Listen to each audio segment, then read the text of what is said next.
నమస్కారం weavers.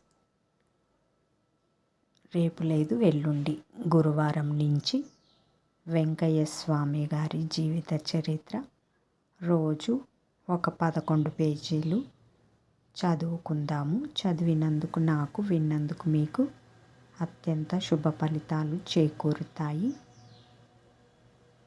చదువుకుందామా weavers? Okay, done. మొదటి అధ్యాయము ఉపోద్ఘాతము. అలా ఉంటుంది, పెద్దగా ఇంట్రెస్ట్ ఉండదు. రెండో అధ్యాయం నుంచి మీకు వెంకయ్య స్వామి జీవిత చరిత్ర వినిపిస్తాను. రోజు 11 పేజీలు. కామెంట్లో తెలపండి ఎంతమందికి ఇష్టం ఉన్నది వెంకయ్య స్వామి జీవిత చరిత్ర చదివితే వినాలని. ఓకే. ఓం శ్రీ వెంకయ్య స్వామినే నమః.